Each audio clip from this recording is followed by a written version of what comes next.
हम सब की जगत गुरु श्री प्रभुपाद की ओम अज्ञानतिमिरान्धस्य ज्ञानाञ्जनशलाकया चक्षुरुन्मिलितं येन तस्मै श्रीगुरवे नमः। श्रीचैतन्यमनोभीष्टं स्थापितं येन भूतले स्वयं रूप कदा मह्यं ददाति स्वपदा। वन्देऽहं श्रीगुरो श्रीयुतापदकमलं श्रीगुरून् वैष्णवांश श्रीरूपं साग्रजातं सहगण रघुनाथान्वितं तं सजीवं साद्वैतं सावधूतं परिजनसहितं कृष्णचैतन्यदेवं श्रीराधा कृष्णपादां स्वगणललिता श्रीविशाखान्वितांश्च कृष्णकरुणा सिन्धु दीनबन्धु जगत्पते गोपेश गोपिका कांत राधा कांत नमस्ते। तप्त कांचन गौरांगी राधे वृंदावनेश्वरी वृषभानुसुते देवी प्रणमामि हरिप्रिये। वाञ्छाकल्पतरुभ्यश्च कृपा सिन्धुभ्येव च पतितानां पावनेभ्यो वैष्णवेभ्यो नमो नमः। जय श्री कृष्ण चैतन्य प्रभु नित्यानंद श्री अद्वैत गदाधर श्रीवासादि गौरभक्तवृंद। हरे कृष्णा कृष्णा कृष्णा हरे हरे हरे राम राम राम हरे हरे। नमो विष्णुपदाय कृष्णपृष्ठाय भूतले श्रीमते भक्तिवेदांत स्वामिनिति नामिने। नमस्ते सारस्वती देवे गौरवाणी प्रचारिणे निर्विशेष शून्यवादी पाश्चात्यदेशतारिणे। मूकं करोति वाचालं पङ्गुं लङ्घयति यत्कृपातुकं वन्दे श्रीगुरुरनतारिणे श्रीचैतन्यदेवं। हरे कृष्णा। सभी भक्तों का हार्दिक स्वागत है।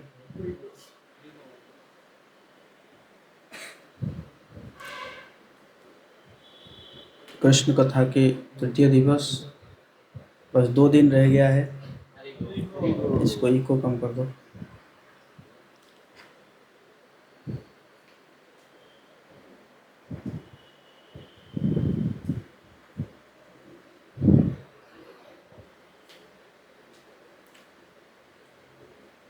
तो श्रील परीक्षित महाराज कह रहे हैं, रोहिण्या स्तनः प्रक्तो राम संकर्षण त्वया देवक्या गर्भ संबंध कुतो देहांतरं बिना। हे सुखदेव गोस्वामी, आप पहले ही बता चुके हैं कि द्वितीय चतुर्व्यूह से संबंधित संकर्षण रोहिणी के पुत्र बलराम के रूप में प्रकट हुए। यदि बलराम को एक शरीर से दूसरे शरीर में स्थानांतरित न किया गया होता तो यह कैसे संभव हो पाता कि वे पहले देवकी के गर्भ में रहते और बाद में रोहिणी के गर्भ में। कृपया मुझसे इसकी व्याख्या कीजिए। भगवान कृष्ण ने अपने पिता वसुदेव का घर क्यों छोड़ा और अपने को वृंदावन में नंद के घर में क्यों स्थानांतरित किया? यदुवंश के स्वामी अपने संबंधियों के साथ वृंदावन में कहाँ रहे? भगवान कृष्ण वृंदावन तथा मथुरा दोनों जगह रहे, तो वहाँ उन्होंने क्या किया? उन्होंने अपनी माता के भाई मामा कंस को क्यों मारा, जबकि शास्त्र तो ऐसे वध की रंच मात्र भी अनुमति नहीं देते। भगवान कृष्ण का शरीर भौतिक नहीं है, फिर भी वे मानव के रूप में प्रकट होते हैं। वे वृष्णि के वंशजों के साथ कितने वर्षों तक रहे? उनकी कितनी पत्नियां थीं? वे द्वारका में कितने वर्षों तक रहे? हे महामुनि, आप कृष्ण के विषय में सब कुछ जानते हैं, अतएव उन सारे कार्यकलापों का वर्णन विस्तार से करें जिनके बारे में मैंने पूछा है, और उनके बारे में भी जिनके विषय में मैंने नहीं पूछा, क्योंकि उन पर मेरा पूर्ण विश्वास है और मैं उन सब को सुनने के लिए अत्यंत उत्सुक हूँ। मृत्यु द्वार पर होते हुए अपने व्रत के कारण मैंने जल ग्रहण करना भी छोड़ दिया है, फिर भी आपके कमल मुख से निकले कृष्ण कथा रूपी अमृत का पान करने से मेरी असह्य भूख तथा प्यास मुझे किसी तरह भी बाधा नहीं पहुंचा रही है। तो परीक्षित महाराज जी जो है कितने उत्सुक थे सुनने के लिए। 7 दिन 7 रातें तक जो है उन्होंने पानी तक भी ग्रहण नहीं किया।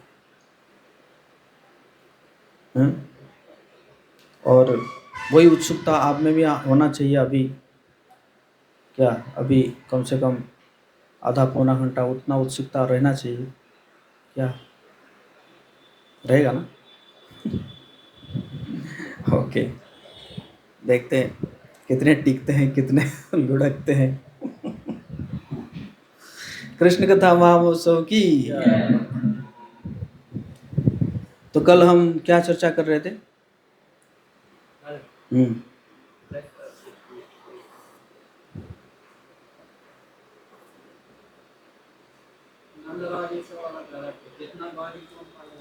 हाँ, कौन नंद है, कौन उपनंद है, कौन वृषभानु है, और कौन नंदराज है। हाँ, गोपियों के बारे में और भी है। स्टार्ट हो रहा है। श्री भगवान श्री हरि कहते हैं, वैकुंठ में विराजने वाली रमा देवी की सहचरियां, श्वेत द्वीप की सखियां, भगवान अजित विष्णु के चरणों के आश्रित ऊर्ध्व वैकुंठ में निवास करने वाली देवियां तथा श्री लोकाचल पर्वत पर रहने वाली समुद्र से प्रकटित श्री लक्ष्मी की दासी सखियां, ये सभी भगवान कमलापति के वरदान से ब्रज में गोपियां होंगी। और भी है ना। पूर्वकृत विविध पुण्यों के प्रभाव से कोई दिव्य, कोई अदिव्य और कोई सत्व रज तम तीनों गुणों से युक्त देवियां ब्रज मंडल में गोपियां होंगी। रुचि के यहाँ पुत्र रूप से अवतीर्ण द्युलोकपति रुचिर विग्रह भगवान यज्ञ को देखकर देवांगनाएं प्रेम रस में निमग्न हो गई। तदनंतर वे देवल जी के उपदेश से हिमालय पर्वत पर जाकर परम भक्ति भाव से तपस्या करने लगी। ब्राह्मण, वे सब मेरे ब्रज में जाकर गोपियां होंगी। कल हम चर्चा किए थे ना, कई खरब है ना गोपियां थी। जय श्री जगन्नाथ बोले सुदामान की जय, श्री राधा मदन मोहन की जय, गौर निताय की जय। भगवान धन्वंतरी जब इस भूतल पर अंतर्ध्यान हुए, उस समय संपूर्ण औषधियां अत्यंत दुख में डूब गई। भारतवर्ष में अपने को निष्फल मानने लगी। फिर सबने सुंदर स्त्री का वेश धारण करके तपस्या आरंभ की। कौन? औषधियां। जब धन्वंतरी चले गए तो औषधियां जो है वो भी स्त्री का वेश धारण करके तपस्या करने लगे। 4 युग व्यतीत होने पर भगवान श्री हरि उन पर अत्यंत प्रसन्न हुए और बोले, तुम सब वर मांगो।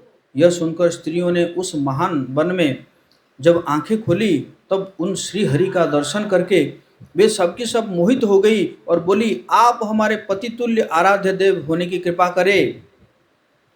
भगवान श्री हरि बोले, औषधि स्वरूपा स्त्रियों, द्वापर के अंत में तुम सभी लता रूप से वृंदावन में रहोगी और वहां रास में मैं तुम्हारा मनोरथ पूर्ण करूंगा।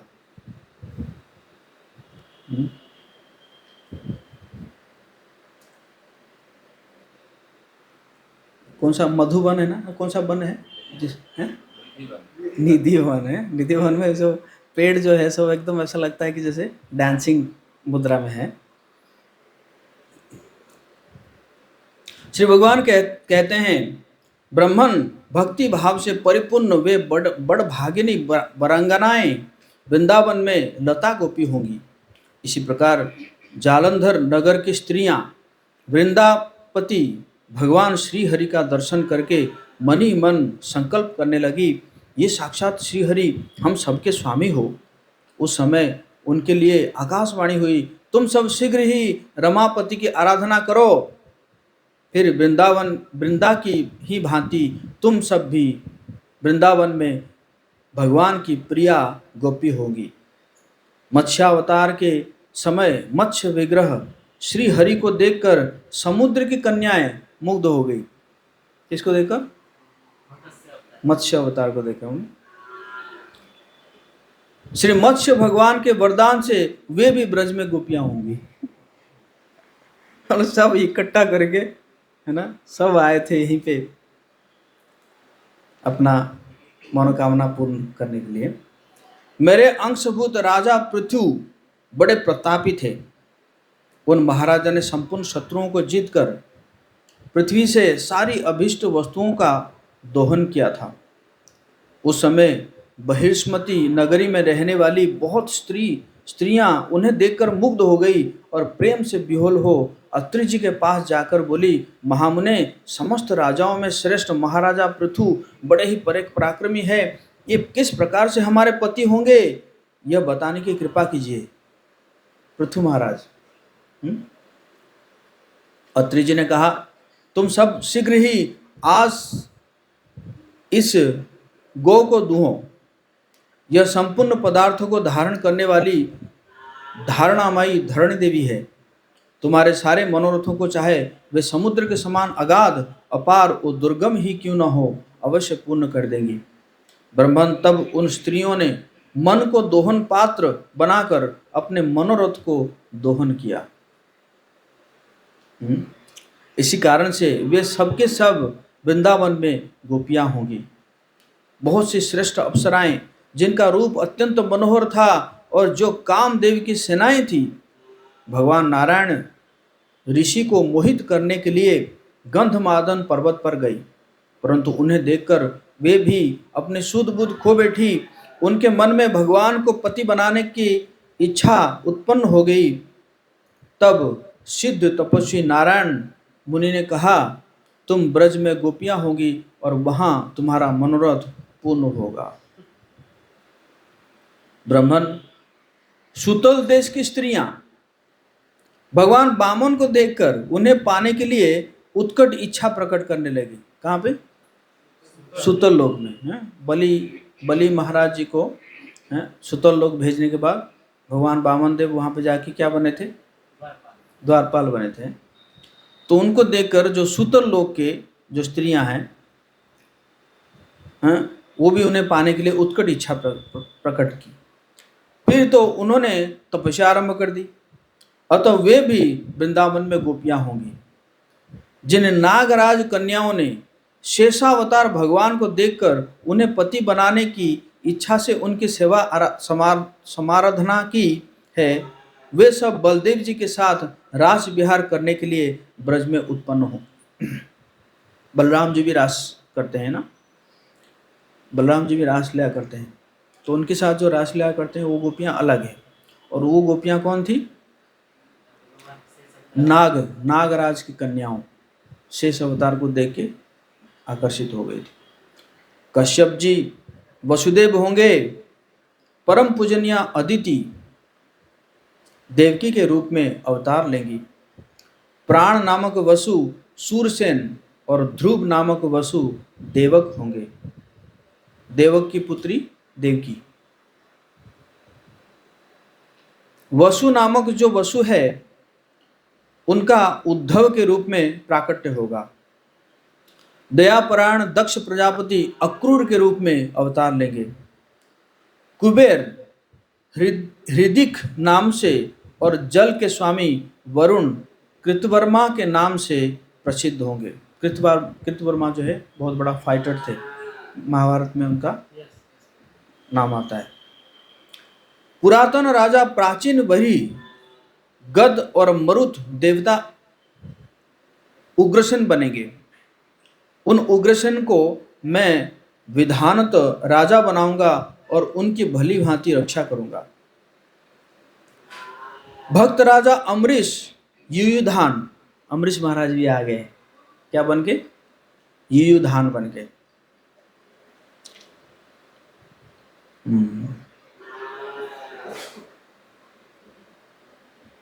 भक्त प्रवर प्रहलाद सात्यकी के नाम से प्रकट होंगे।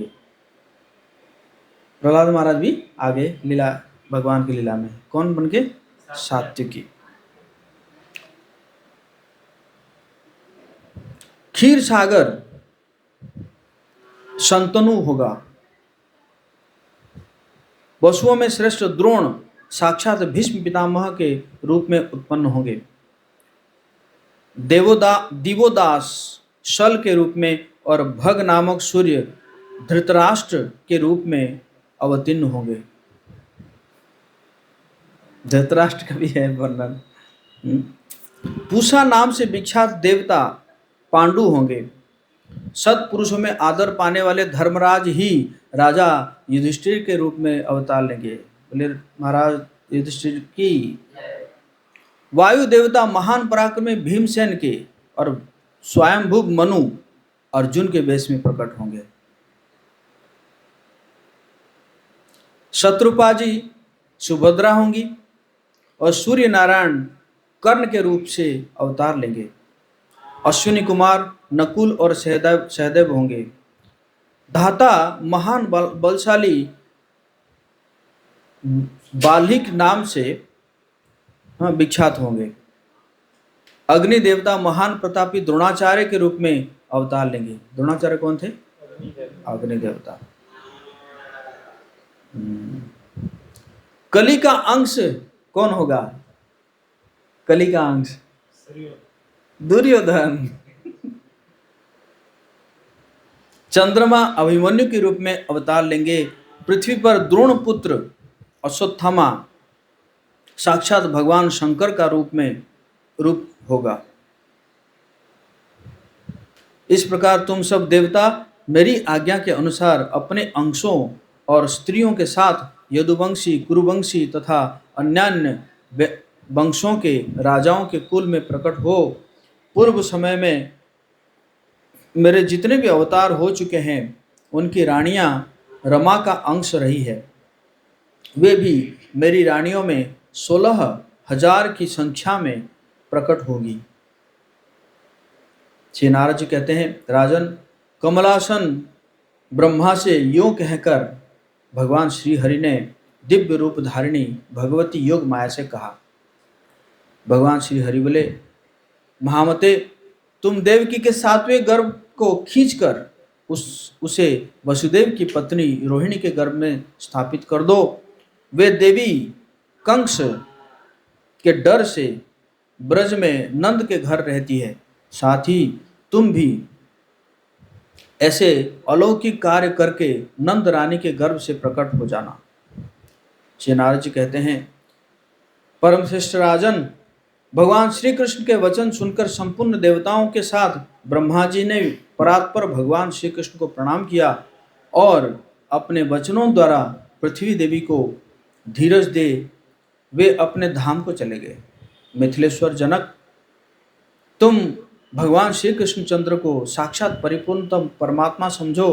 कंस आदि दुष्टों का विनाश करने के लिए ही ये इस धराधाम पर पधारे हैं। शरीर में जितने रोए हैं उतनी जीवाएं हो जाए तब भी भगवान श्री कृष्ण के असंख्य महान गुणों का वर्णन नहीं किया जा सकता। महाराज, जिस प्रकार पक्षीगण अपनी शक्ति के अनुसार ही आकाश में उड़ते हैं, वैसे ही ज्ञानी जन भी अपनी मति और शक्ति के अनुसार ही भगवान श्री कृष्णचंद्र की दिव्य लीलाओं का गायन करते हैं। नारद मुनि कह रहे हैं कि जितना मेरी क्षमता है उतने ही मैं गुणगान कर पाऊंगा, उससे ज़्यादा तो नहीं कर पाऊंगा। इस प्रकार श्री गर्ग संहिता गोलखंड के अंतर्गत नारद भोला संवाद में अवतार व्यवस्था का वर्णन नामक 5वां अध्याय पूर्ण हुआ। 6वां अध्याय, काल नेमि के अंश से उत्पन्न कंस के महान बल, पराक्रम और दिग्विजय का वर्णन। जानना चाहेंगे कंस के बारे में? तभी तो पता चलेगा कि भगवान जो है किसको मारे हैं, है ना। राजा बहुलास्य ने कहा, देव शिरोमणि, ये महान बल और पराक्रम से उत्पन्न कंस पहले किस दैत्य के नाम से विख्यात था? आप इसके पूर्व जन्मों को और कर्मों का विवरण तो मुझे सुनाइए। श्री नारद जी कहते हैं, राजन, पूर्व काल में समुद्र मंथन के अवसर पर महान असुर कालनेमी ने भगवान विष्णु के साथ युद्ध किया। उस युद्ध में भगवान ने उसे बलपूर्वक मार डाला। किसको मार डाले? कालनेमी को, समुद्र मंथन के समय में। उस समय शुक्राचार्य जी ने अपनी संजीवनी विद्या के बल से उसे पुनर्जीवित कर दिया कालनेमी को। तब वो पुनः भगवान विष्णु से युद्ध करने के लिए मन ही मन उद्योग करने लगा। उस समय वो दानव मंदराचल पर्वत के समीप तपस्या करने लगा। प्रतिदिन दूब का रस पीकर उसने देवेश्वर ब्रह्मा की आराधना की। किसका रस पीता था? दूब का रस पीता था। दूब में क्या रस निकलता होगा? घास का जूस है।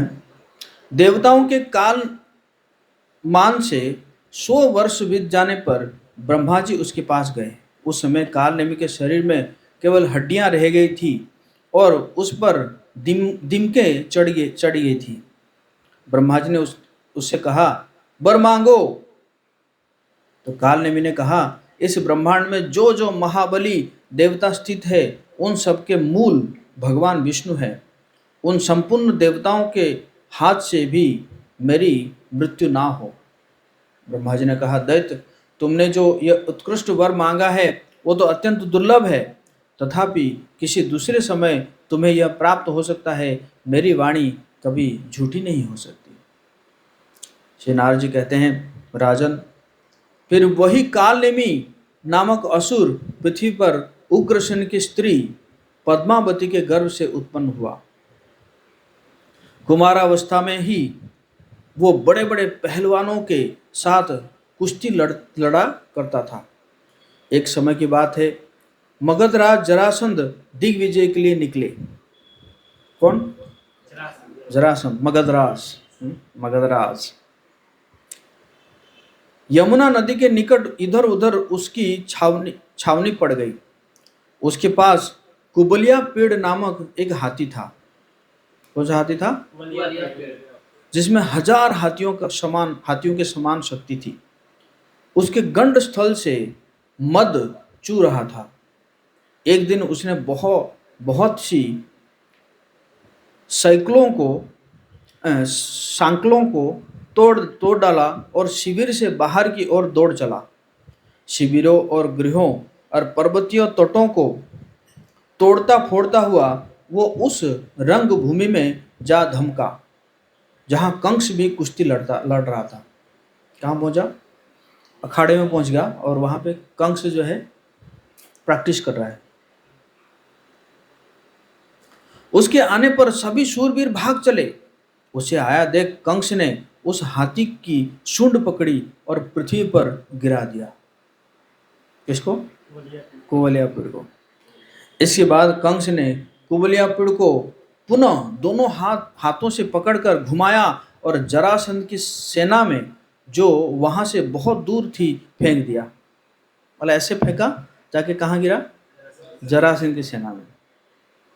मगध नरेश जरासंध कंस के इस अद्भुत बल को देखकर अत्यंत प्रसन्न हुआ और उसने अस्ति तथा प्राप्ति नाम की अपने 2 परम सुंदरी कन्याओं को विवाह उसके साथ कर दिया।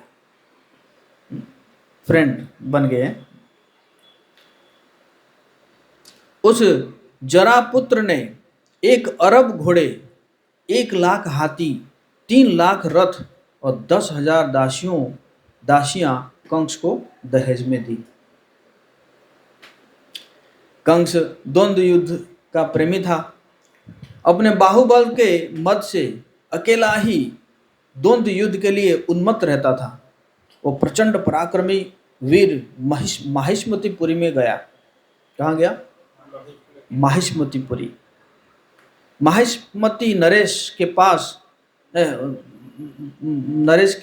5 पुत्र प्रख्यात मल्ल थे और मल्ल युद्ध में विजय पाने का हौसला रखते थे। उनके नाम क्या था?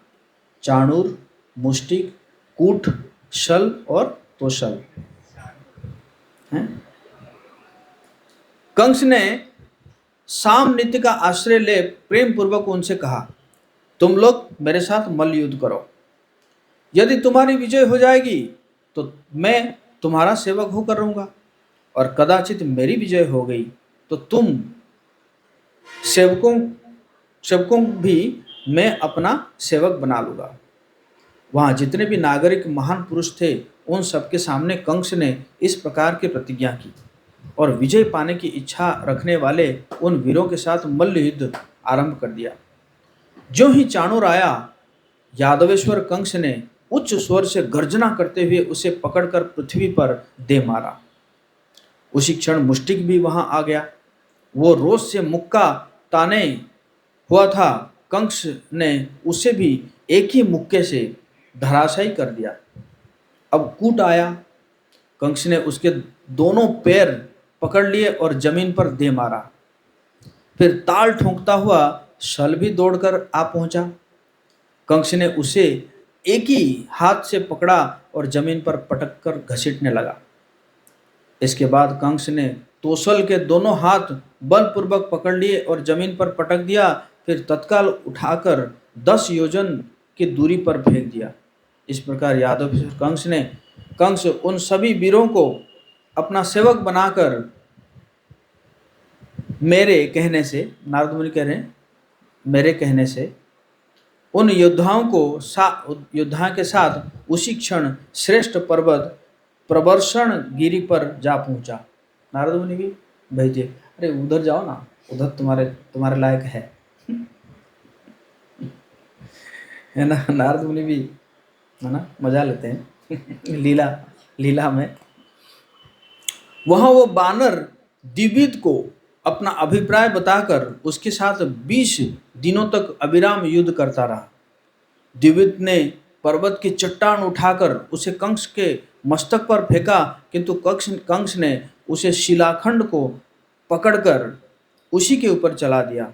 तब द्विविद कंस पर मुक्के से प्रहार करके आकाश में उड़ गया। कंस ने भी उसका पीछा करके उसे पकड़ लिया और लाकर जमीन पर पटक दिया। कंस के प्रहार से द्विविद को मूर्छा आ गई और उसकी सारी उत्साह शक्ति जाती रही। हड्डियां चूर चूर हो गई। फिर तो वो भी कंस का सेवक बन गया। देखिए, सबको सेवक बनाया था, तभी जो है उसके कहने पर आ जाते थे मारने के लिए ना। द्विविद को जो है कौन मारा था? बलराम जी मारे थे। बलराम जी द्विविद को मारे थे। तदनंतर कंस द्विविद के साथ वहां से ऋष्यमुख वन में गया। वहां केशी नाम से विख्यात एक महादैत्य रहता था, जिसकी घोड़े के समान आकृति थी। वो बादल के समान गरजता था। उसे मुक्कों की मार से अपने वश में करके कंस उस पर सवार हो गया। इस प्रकार वो महान परिक्रमी कंस महेंद्रगिरी पर जा पहुंचा। दानवराज कंस ने उस पर्वत को 100 बार उखाड़कर ऊपर को उठा लिया। फिर वहां रहने वाले मुनिवर परशुराम जी के, जिनके नेत्र क्रोध से लाल थे और जो प्रलय काल के सूर्य के भांति तेजस्वी थे, चरणों में मस्तक झुकाया और बार बार उनकी प्रदक्षिणा की। फिर उनके दोनों चरणों में वो लेट गया। इसका मतलब बुद्धिमान था और जानता था किसके साथ पंगा लेना है, किसके साथ नहीं लेना है।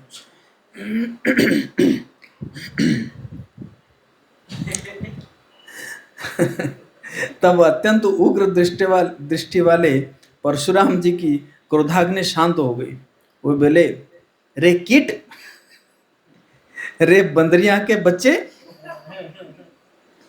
तू मच्छर के समान तुच्छ है। तो बल के घमंड में चूर रहने वाला दुष्ट क्षत्रिय है। मैं आज ही तुझे मौत के मुख में भेजता हूं। देख, मेरे पास यह महान धनुष है। इसकी गुरुता लाख भार के बराबर है, लगभग 3 लाख मन। धनुष का वजन कितना है? 3 लाख मन। त्रिपुरासुर के से युद्ध के समय भगवान विष्णु ने यह धनुष भगवान शंकर को दिया था। फिर क्षत्रियों का विनाश करने के लिए यह शंकर जी के हाथ से मुझे प्राप्त हुआ। यदि तू इसे चढ़ा सका तब तो कुशल है, यदि नहीं चढ़ा सका तो तेरे सारे बल का विनाश कर दूंगा। परशुराम जी की बात सुनकर कंस ने उस धनुष को, जो 7 ताड़ के बराबर लंबा था, उठा लिया और परशुराम जी के देखते देखते उसे लीलापूर्वक चढ़ा दिया। फिर कान तक खींच खींच कर उसे 100 बार फैलाया। उसकी प्रत्यंचा के खींचने से बिजली की गड़गड़ाहट के समान टंकार शब्द होने लगा। उसकी भीषण ध्वनि से सातों लोकों और पातलों के साथ पूरा ब्रह्मांड गूंज उठा। दिग्गज विचलित हो गए और तारागण टूट टूट कर जमीन पर गिरने लगे। शिव धनुष जब प्रत्यांचा चढ़ाया, फिर कंस ने धनुष को नीचे रख दिया और परशुराम जी को बारंबार प्रणाम करके कहा, भगवान, मैं क्षत्रिय नहीं हूं, मैं आपका सेवक दैत्य हूं। इतना विनम्र है?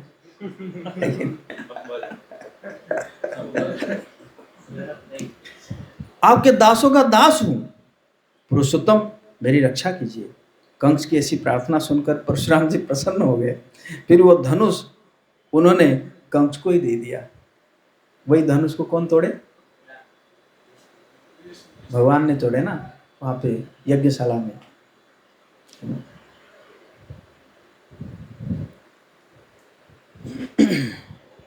परशुराम जी ने कहा, यह धनुष भगवान विष्णु का है, इसे जो तोड़ देगा वही यहाँ साक्षात परिपूर्णतम पुरुष है, उसी के हाथ से तुम्हारी मृत्यु होगी। जो तोड़ेगा मतलब कौन? वो विष्णु ही होंगे और उसी के हाथ से तेरी मृत्यु होगी। इसलिए जब धनुष टूटा ना, तो कंस जो है एकदम बिल्डर हो गया था, है? वो जान गया था कि अब तो। श्री नारद जी कहते हैं, राजन, तदनंतर बल के मद से उन्मत्त रहने वाला कंस मुनिवर परशुराम जी को प्रणाम करके भूतल पर विचरने लगा। किन्हीं राजाओं ने उसके साथ युद्ध नहीं किया, सब ने उसे कर देना स्वीकार कर लिया। अब कंस समुद्र के तट पर गया। वहां अघासुर नामक एक दानव रहता था, जो सर्प के आकार का था। वो फुफकारता और लपलपाती जीभ से चाटता सा दिखाई देता था। वो आकर कंस को डंसने लगा। यह देख पराक्रमी दैत्यराज ने निर्भयतापूर्वक उसे पकड़ लिया और धरती पर पटक दिया, अघासुर को। फिर उसे अपने गले की माला बना लिया। अघासुर को क्या बना लिया? माला बना लिया। उन दिनों पूर्व दिशावर्ती बंग देश में अरिष्ट नामक दैत्य रहता था, जिसकी आकृति बैल के समान थी। उस दैत्य के साथ कंस इस प्रकार जा भिड़ा जैसे एक हाथी के साथ दूसरा हाथी लड़ता है। वो दानव अपने सींगों से बड़े बड़े पर्वतों को उठाता और कंस के मस्तक पर पटक देता था। कंस भी उसी पर्वत को हाथ में लेकर अरिष्टासुर को दे मारता था। उस युद्ध में दैत्यराज कंस ने मुक्के से अरिष्टासुर पर प्रहार किया, जिससे वह दानव मूर्छित हो गया। इस प्रकार उस अरिष्टासुर को पराजित करके उसके साथी कंस उत्तर दिशा की ओर चल दिया। मतलब जिसको हरा देता था उसको साथ में लेकर चलता था, चलो मेरे साथ चलो। प्राग ज्योतिषपुर के स्वामी महाबली भूमिपुत्र नरक के पास जाकर युद्धार्थी कंस ने उससे कहा कि दैत्येश्वर, तुम मुझे युद्ध करने का अवसर दो। यदि संग्राम में तुम्हारी जीत हो गई तो मैं तुम्हारा सेवक बन जाऊंगा। साथ ही मुझे विजय प्राप्त होने पर तुम सबको मेरा भृत्य बनना पड़ेगा। श्री नारद जी कहते हैं, राजन, प्राग ज्योतिषपुर में सर्वप्रथम महापराक्रमी प्रलंबासुर कंस के साथ इस प्रकार युद्ध करने लगा, जैसे किसी पर्वत पर एक उद्भट सिंह के साथ दूसरा उद्भट सिंह लड़ता हो। कंस ने उस मल्ल युद्ध में प्रलंबासुर को पकड़ा और पृथ्वी पर दे मारा। प्रलंबासुर को कौन मारे थे? बलराम जी। फिर उसे उठाकर प्राग ज्योतिषपुर के स्वामी भौमासुर के पास फेंक दिया। तदनंतर धेनुक नामक नाम से विख्यात दानव ने आकर कंस को रोषपूर्वक पकड़ लिया। उसने दारुण बल का प्रयोग करके कंस को दूर तक पीछे हटा दिया। तब कंस ने भी धेनुकासुर को बहुत दूर पीछे ढकेल दिया और सुदृढ़ घूंसों से मारकर उसके शरीर को चूर चूर कर दिया। तदनंतर भौमासुर की आज्ञा से तृणावर्त कंस को पकड़कर लाख योजन ऊपर आकाश में ले गया और वही युद्ध करने लगा। कंस ने अपनी अनंत शक्ति लगाकर बलपूर्वक उस दैत्य को आकाश से खींचकर पृथ्वी पर पटक दिया। उस समय तृणावर्त के मुंह से खून की धार बह चली। इसके बाद महाबली बकासुर आकर अपनी चोंच से कंस को निगल जाने की चेष्टा करने लगा। कंस ने वज्र के समान कठोर मुक्के से प्रहार करके उसे भी धराशायी कर दिया। बलवान बकासुर फिर उठ गया। उसके पंख सफेद थे, वो मेघ के समान गंभीर गर्जना करता था। क्रोधपूर्वक उड़कर तीखी चोंच वाले उस बकासुर ने कंस को निगल लिया। भगवान जी को भी निगल लिया था ये बकासुर, तो कंस को भी क्या किया? निगल लिया।